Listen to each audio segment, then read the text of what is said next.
What's going on, everybody? Happy Wednesday. Welcome in to an all-new episode of the Pack-A-Day Podcast. I'm your host, Andy Herman. You can follow me on Twitter at Andy Herman NFL. You can follow the podcast at Pack-A-Day Podcast. Thanks so much for being here. We have 2 days of Packers training camp in the books. Day 2 was very interesting. It was interesting due to weather. Now, I talked to some of the guys that have been on the beat for a while. I talked to Pete Doherty. I talked to Rob Demovsky. No one really remembers a training camp practice quite like this one. You look at the weather map early in the morning, you see that there's some small chance of rain, but it looks like for the majority of practice, it's going to avoid the entirety of practice. And it looks like even if there is some rain, it might just be some light drizzle or things like that. So myself and apparently everyone else did not really bring any umbrellas or raincoats or anything. And this practice just like the entire skies opened up, rain coming down from everywhere, and it was a unique experience, to say the least. We were all completely soaked on the sidelines. The players are, of course, going through this as well. I'm sure you care much less about what we were going through on the sidelines and more of what was going on the field, but it was definitely an interesting experience, especially as you're trying to cover the practice. For me, I'm trying to tweet on my phone, and I can't tweet anything because the screen won't, basically respond to anything I'm doing because it's everything is just soaked. And for those that are taking notes in notebooks, it's just all soaked and you couldn't even write on it. It was like I said, a crazy experience. Usually coaches, when you get to that much of a, skies opening, rain everywhere, just coming down crazy sort of experience, they move you inside. Everyone goes into the Don Hutson Center, recalibrates, and they go from there. For whatever reason, Matt LaFleur did not go about it that direction. First of all, I don't think that's good, bad, ugly, indifferent. I think there's pros and cons to that, and I'm sure he weighed that out and sort of knew ahead of time. My guess is he probably received a similar weather report from his staff saying, hey, we think that there might be some rain, but if it does come, it's going to pass, relatively quick. So maybe when that first rain came, they're like, all right, this is going to pass quick. And then by the time, they recognize maybe it's time to go in the Don Hutson Center, everything was soaked anyway. Who knows? Either way, it was definitely interesting. And this went on for a while, probably 30 minutes of just downpouring. And then finally the rain let up a little bit more. And then it was right around the time, thankfully, that we got into team periods and could sort of get some of the stuff out there and actually tweet some of the stuff out. But a very, very interesting day of practice. Before we get into every detail that you want to know about practice, quick shout out to Andrew Ben 83 for becoming a brand new Pack-A-Day Podcast YouTube member. If you haven't checked out the YouTube channel yet or the YouTube memberships yet, make sure to do so. A ton of great content out there. Ross Uglum is doing extra episodes now. Some of those are going to be just main episodes. Others are going to be members only. Try to get a members only episode out there every week. Of course, your members only Q&A episodes as well. It's definitely worthwhile. And there's a ton of extra content. There's 4 different tiers available. So make sure to check that out. Let's get that up to 400 members sooner, hopefully, rather than later. All right, let's get to everything. Literally everything that happened, at least as much notes as we could possibly take. First of all, still no Jordan Love. All right, day 2 of the Jordan Love hold-in 2024. Not anything to really take away here other than that it is now 2 days. It still seemed like everyone was in good spirits. Jordan Love was out there with his teammates. I know we'll get to the fact that the defense won this practice and the offense had to do some push-ups. I know there was a little bit of messing around from the defense that Jordan had to do them as well. Again, everything still feels good right now. Like there's no major issue. We'll see how far this kind of continues on. I'm recording this very early on Wednesday morning. Wanted to wait as long as I could just in case we receive some Jordan Love news late on Tuesday. Nothing as of yet. I'm hoping that I wake up on Wednesday morning and that news is out there and that Jordan's going to be good to practice on Wednesday. That Thursday off day feels important. If they don't get anything done Wednesday, you still have the remainder of Wednesday to get it done. You have all day Thursday, and then you start the Friday, Saturday, Sunday practices, probably with a couple, at least 1 or 2 padded practices in there. And that's when you really want Jordan out there, is probably starting right around there. And of course, you would love him out there sooner rather than later, but I think he missed a ton. Like I said, first day, he probably missed 20, 25 reps. Day 2 was a complete rain fest. Throwing the ball was not going to be, a huge, success, I don't think, for much of anyone. I don't think there's been much missed so far, but the longer that this goes on, the more of a potential distraction, the more questions, the more all of it. And you just lose reps with Jordan to all of his young wide receivers and tight ends and running backs. And that's not the way that you want to start it. And to be clear too, this is a defense that needs reps against a good offense. Defense dominated. We'll get to this in a moment. Defense absolutely dominated on day 2. How much of that is just due to not having Jordan Love, having Sean Clifford and Michael Pratt, sort of leading the way? Those are difficult things to tell and, or at least glean from when you're just watching it. But it's great that the defense had an amazing day. Would it have been the same if Jordan was out there? And you want iron sharpening iron. You want this defense having to go against Jordan Love every day. You want Jordan going against this defense every day. That's going to benefit everyone. And this is not, again, I'll say what I said yesterday. I don't think there's a villain here. There's no reason for panic or concern yet, but every day that this goes on, the tenor changes just a little bit until maybe we get to a point of like, oh my goodness, this is really going on a lot longer than anyone expected. And there's no signs still that that's going to happen. But like I said, it changes the calculus a little bit every single day that this continues on. And like I said, hopefully Wednesday is the day that everything gets done and we can all celebrate Jordan Love's new contract on tomorrow's episode. All right, meanwhile, with no Jordan Love, Packers signed Jacob Eason, quarterback, former 4th-round pick. If you remember, he was at Packers rookie minicamp. Even though he was not a rookie, he was there on a tryout basis, which you can do with some of the veterans that are, quote unquote, kind of out of the league. I'm sure here they were happy with the fact that somebody at least had some experience within the offense, even if it was a couple days during rookie minicamp. They bring Eason in. It sounds like Eason very much understands the situation here. This is probably not a long-term situation, that he probably doesn't have any real chance of staying on the roster once Jordan Love is back. But if you're Jacob Eason, you take every opportunity that you get to show a team what you're capable of. And that's what Eason will do here. And meanwhile, Green Bay gets a training camp arm to continue practice moving the way that it needs to. And in case something were to happen to Clifford or Pratt, you can't just go with one quarterback. The player I sort of feel bad for, again, here is Alex Magoo, because if Magoo just stayed healthy, right, if there was no injury, he's probably still on this roster as a wide receiver. They probably just would have switched him back and said, all right, go be quarterback until Jordan gets back. And then once Jordan's back, we'll switch you back to wide receiver. At least he maybe gets another chance to prove himself or show himself. But of course he gets injured. He gets release injured. Nobody claims him. So now he's on the Packers injured reserve list until they work out an injury settlement. But in the meantime, Jacob Eason brought to Green Bay, number 3 quarterback for the time being. Once Jordan is back, in all likelihood is released. With that pickup of Jacob Eason, Peter Bowden, former Wisconsin Badger, long snapper, undrafted rookie free agent, long snapper for the Packers now, or at least was, is released. And I really thought that this had probably the best opportunity for a UDFA to make the roster in 2024. It felt like Orzik, was vulnerable a little bit, didn't have a great year in 2023. And Bowden, for whatever draft experts actually look at long snapper stuff, I can look you in the eye and tell you I do not. For those that did, Dane Brugler being the top one here, he said that, Bowden was the best long snapper in the entire draft last year and just happened to go undrafted. I thought there would be a real chance that he competes for that job. That seems to not be the case. Now, as I mentioned on the Quick Hits episode earlier, if in fact, Eason is released in the next couple days and, when Love comes back and hopefully with that signed contract, if that happens, they could easily just bring Bowden back and re-up that competition.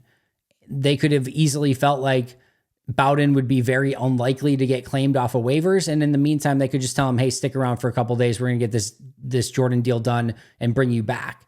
It's not a great sign for Bowden either way that they released him. It would certainly indicate, you would think, that even if they do bring him back, which is no guarantee, that right now Orzik is clearly ahead. Otherwise, you would have released Orzik. But they released Peter Bowden. And as of right now, Matt Orzik, the only long snapper on the roster. Before we get into anything else from a practice standpoint, the one other piece of news and notes, Royce Newman signed a new contract, or at least redid his contract. He was set to make $3.24 million this year, with only $125K in dead cap hit. And this is one of those contracts that he got an incentive based on what he was able to do and how many snaps that he's played so far in his career. He gets that, base salary bumped up by a couple million, and it completely does Royce Newman a disservice because it made it far more likely that he was going to get released because none of that additional money is guaranteed. Again, only $125K in dead cap hit. If he's making near the vet minimum and, that's it, all right, Royce maybe has a real legitimate chance to make the roster. If he's making over three times the vet minimum, there's just no chance. He had no chance to make the 53-man roster unless he just completely 180'd this thing and all of a sudden became a really good guard. Sure, anyone can make it if they just get really good, but barring some crazy circumstance where he gets exponentially better out of nowhere, there was no chance for him to make the roster on that $3.24 million base salary. So what they do, they now have it as a $1.25 million base salary. He could earn up to an extra $1 million in incentives with some playing time and active game bonuses. And then he still only has the $125K dead cap hit. So this is an opportunity where he now has a much better chance of making the roster, for better or worse. I know a lot of Packer fans are ready to be done with the Royce Newman experience, but there's really no downside with this new contract to keeping him on and giving him an opportunity. I always go back to his rookie year. Played over 1,000 snaps for a really good offense, started that season as a rookie, and looked like somebody who wasn't good, but was mostly fine, mostly average, mostly replacement level. Like you could get by with him without really any issues. And there's value in that type of player. If he can get back to that, that's a good player to have on your roster. Even if it's just the 9th or 10th offensive lineman, you need those guys too. You need depth. And if Newman can give you that on a near vet minimum deal, awesome. That's not a bad thing. But this gives him an opportunity to make the roster. He didn't have that opportunity on the last contract. It's a smart move by both sides, and we'll see where it kind of goes from here. All right, practice stuff. From an injury standpoint or a non-participation standpoint, all of the non-participants were the exact same as they were on Monday. Not practicing were Marshawn Lloyd, Kitano Ladapo, Jaden Reed, Corey Ballantyne, Caleb Jones, Tucker Kraft, Donovan Jennings, and Jordan Love. Those 8 players. Love, of course, is contract. Marshawn Lloyd is a hip injury. Everyone else is either on the non-football injury list or on the PUP list, but those were your 8 that were not practicing. The really good news, I went into the LaFleur presser a little bit worried, to be honest. And that was because I talked the other day about the Jair Alexander situation where he went down towards the end of practice and he did not return to practice. I was concerned that we were going to get some bad news. There was somebody I think who posted in the comments that they saw him go down and it didn't look good. Thankfully, it was more of like heat exhaustion and, he just needed to probably get some fluids, and that was it. He was back at practice on Tuesday, good to go, no issues, no concerns, and that was great news overall. Like I said, I went in there, I'm like, are we going to get day 1 of practice? Jordan Love is holding in. Day 2, Jair has a major injury. Like, are we just going to go through this and like all this excitement we have, it's just going to be buzzkill after buzzkill? But thankfully, it was not, and Jair is okay. Matt also mentioned he was not sure of how long Marshawn Lloyd would be out. He didn't think it's going to be anything really long, but he also didn't think it's going to be something where he's back in these next couple days either. So probably, I would say hopefully next couple weeks at the latest for Lloyd. But again, another one we're just going to have to kind of keep an eye on. All right, main takeaways from practice. We'll go through again everything here. The defense was absolutely positively dominant. And I mean dominant. Now, there's some reasons for this. Jordan Love is out. Zach Tom is out, at least not practicing in team drills. He was in individual, but not in team. You had the extremely wet and sloppy conditions, and we're still not in pads. There's an advantage, I think, a little bit more to the defense with no pads than there is to the offense, specifically on the offensive line. I think the offensive line gets a little bit more of an advantage once the pads are on. So there's some reasons why the defense would be ahead here. Clearly, Jordan Love being the biggest of those. But the first thing I want to note here is that Jeff Hafley, he brought it. A lot of single high, a lot of aggressive tendencies, and just the way that the defensive line was able to pin their ears back and get after the quarterback. It was a long day at the office for Sean Clifford. But this is the difference between Joe Barry and Jeff Hafley. With Joe Barry, no matter who the quarterback was, it was like, well, let's see how many mistakes, he can make over the course of the drive. And we'll just kind of sit back and let them make mistakes. And with Jeff Hafley, it's like, no. We're gonna try to beat the snot out of this guy. And we're gonna force mistakes. And if we give up a big play, we will tip our cap. That's fine. We'll live with it. If he starts completing big plays all over the place, then we're gonna have to adjust. But we're gonna bring it. And with Sean Clifford, they said you're gonna have to throw the ball downfield, and we don't think you can do it. And that's exactly what Jeff Hafley should do, even in a practice. And it wasn't like they were blitzing like crazy or anything like that. They're just able to pin their ears back, bring that extra safety in the box, and let their defenders cook. And that is exactly what so many fans have been clamoring for. Just let these defenders play. It's a overall pretty darn good group of individual players that need to work better as a team. And there's certain things from tackling to assignments to communication that have needed to improve, period. End of story, regardless of defensive coordinator. But I think a lot of people have just wanted to see the kids' gloves get taken off of these defenders and let them go hunt. Let them go cause chaos. Let them be the differentiators and the difference makers. Let them be the ones that are dictating, not the ones being dictated to. And that's what we saw in this practice. And I think that's what we're going to continue to see from Jeff Hafley. And then on top of that was the energy of this defense through the freaking roof. As I said on the quick hits, that doesn't guarantee you anything. That doesn't make it that you are one of the best defenses in football. That certainly beats the alternative. You don't want a lackadaisical, lazy, non-energetic defense. And man, do the coaches bring it. The energy was massive, and you could feel it. It was a tangible feel the way this defense was playing. And that energy resulted in big plays, resulted in more energy, which it was just fed itself. It was so cool to watch. It really was. And it was different. Like I said, it was very, very different from what we've seen in any recent defenses. You can tell these guys are fired up. They want to get after the quarterback. And that defensive front dominated the Packers' offensive line. Rashawn Gary, 3 sacks in a 4-play period. Also added another pressure, a run stop in the backfield on Josh Jacobs. A dominant performance from Rashawn Gary. A lot of that was against Andre Dillard, so take it for what it's worth.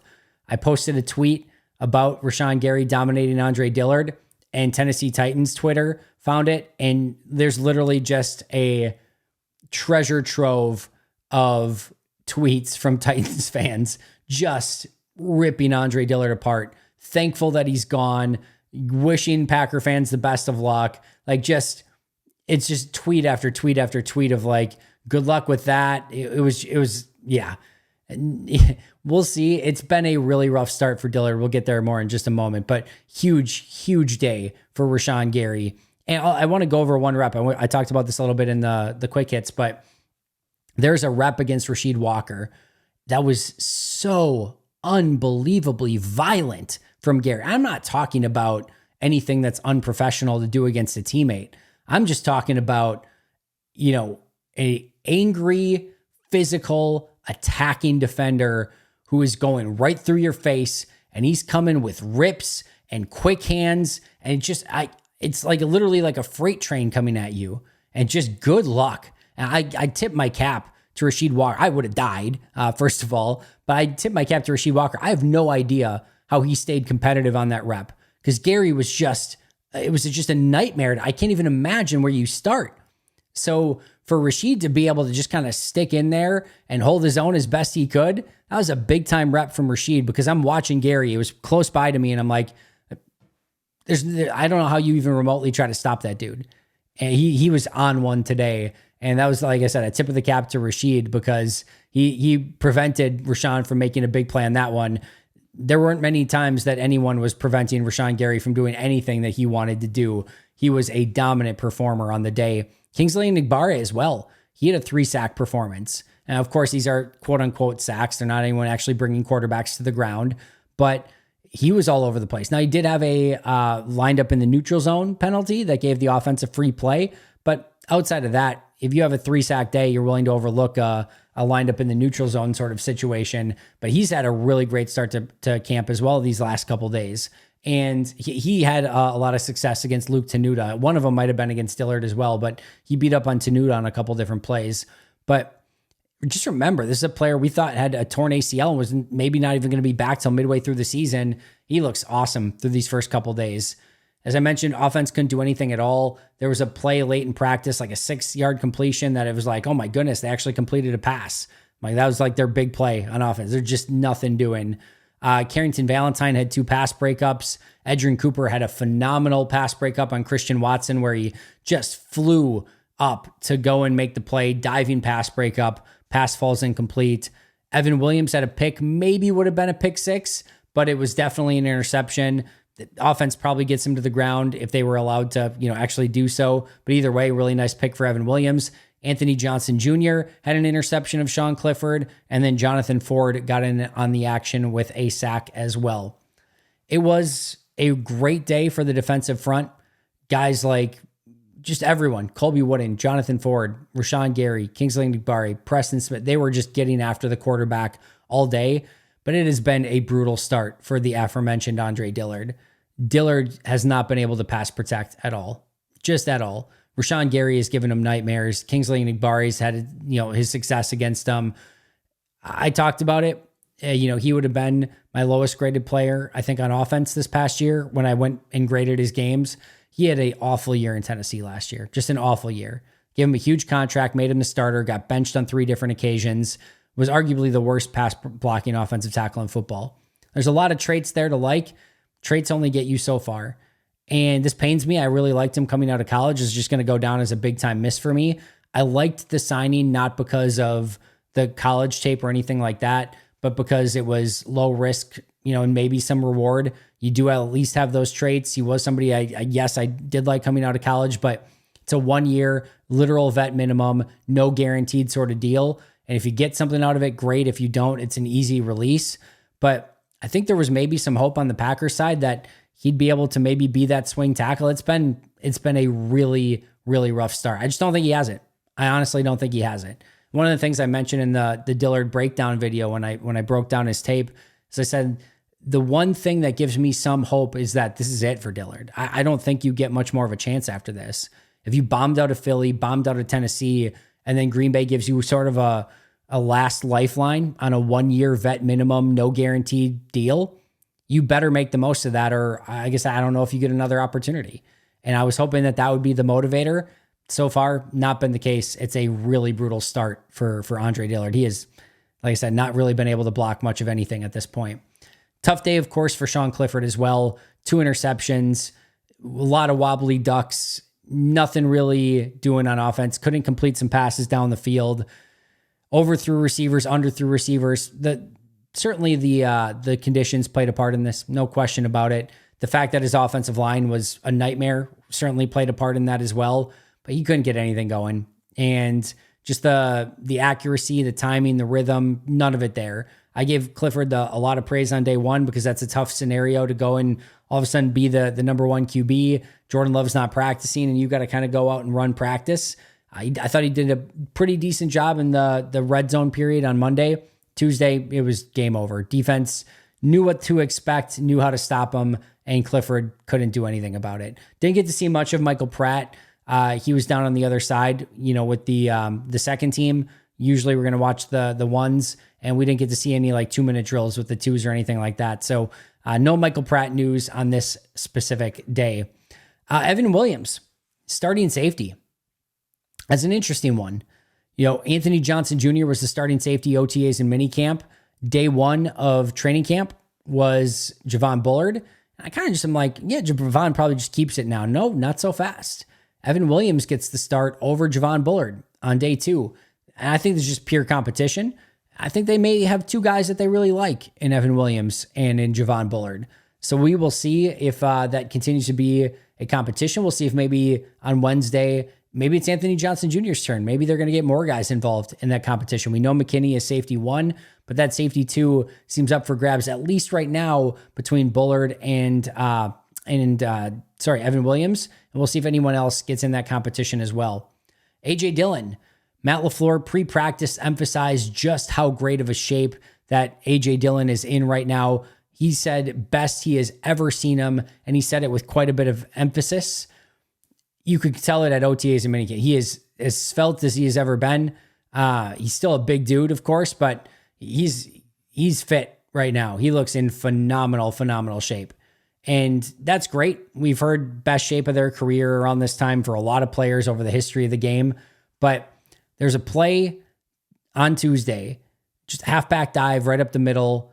There was legitimate boost in acceleration from Dillard. The first time I've really seen something like that from him. Totally different. Looked like a different running back. That was an impressive run. And I think the best boost in acceleration I have ever seen from him. So that is a great development. He knows he needs to be more of a playmaker.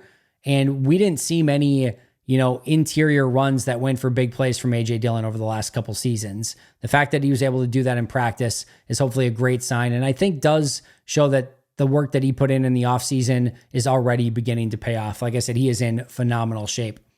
Kicking competition, Anders Carlson on the day, 6 for 6. Can't do better than that. Nothing over 50, I should say. Everything was, I think, like 46 and under. But still, Carlson went 6 of 6. Greg Joseph went 5 for 6. He missed from 44 yards, but 5 for 6 on the day. Turner did not kick, but remember, he went 4 for 6 on day one, and he was the only guy that kicked on day one. So through 2 days, Anders Carlson 6 of 6, Greg Joseph 5 for 6, and James Turner 4 for 6. So far, Anders Carlson in the lead. Your starting offensive line in walkthroughs: Rasheed Walker at left tackle, Elton Jenkins at left guard, Josh Myers at center, Sean Ryan at right guard, Zach Tom at right tackle. Dillard was at right tackle when they actually went to team activities. Zach Tom was not doing team. And Sean Ryan and Jordan Morgan did rotate at right guard. We saw a little bit of Elton Jenkins at center. We saw a little bit of Sean Ryan at left guard. But for the most part, that starting offensive line of Walker, Jenkins, Myers, either Ryan or Morgan, and then Dillard at right tackle is what we saw a lot of on this particular day. All right, some miscellaneous notes. Elton Jenkins, I talked about yesterday about how there was some significant reps at center, and I was wondering if that's a little bit of competition with Josh Myers. Asked Matt LaFleur about it. Sounds like it was much more that they had a certain amount of snaps that they wanted Josh Myers to play on day one, so they gave Elton some reps there in an effort to cross-train him. Doesn't seem like there's any real legitimate competition at this point, but we will see if anything changes there. Eric Stokes remained the starting corner opposite Jair Alexander. Christian Watson struggled. Now, again, offense, wet ball, all of it, but there was a walkthrough throw that Watson dropped. That one I forgive more because in walkthrough, it's like nothing's real. It's just like basically like a toss, but he even dropped that one. And then in individual drills, he dropped a pass. And then in team drills later, he dropped a pass. He had a really tough time hanging on to the football. Hopefully that's just a weather thing and that whole drop ball thing is behind him, but struggle certainly on Tuesday. LVN got some work inside on passing downs. Didn't really do much with it, but I'm intrigued by the possibility of him maybe playing inside a little bit on some obvious passing downs. As I mentioned, offense had to do some push-ups post-practice, and Jacob Monk had 2 fumbled exchanges with his quarterback. I didn't see who the quarterbacks were at the time.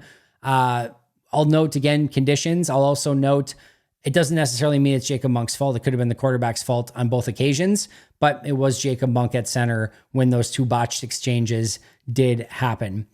Players of the day for me, Rashawn Gary and Kingsley Enagbare, both of them with 3 sack performances. Gary 1A, but Enagbare right behind him. Huge day for the defensive line. Huge day for the defense overall. Ahead of the offense on day 2 in a significant way. And we'll see if that continues, and we'll keep an even closer eye on it when Jordan Love comes back to see if the defense can continue that, or if Jordan says enough's enough, it's the offense's time, and I'm going to tear you apart. We'll see exactly what that looks like. All right, friends, that is going to do it for me today. Thank you so much for joining. I'll see you right back here tomorrow with the quick hits and with the long form video as well. Shout out to our Hall of Fame and All-Pro members, Most Hated Minnesotan, PJ Wayne, John Wild, Shabrad Dad, Brandon Paletta, Jennifer Wright, Boom Handle, Donald Lee, Lori Lord, Baby QB, David McCluskey, Donald Decker, Dan Miller, Alex Huang, Arnaldo Espinoza, Peter Ataka, Caleb Cookster, SoCal Pack, and Dan Guessford. I'll see you guys tomorrow. But until next time, and as always, go Pack Go.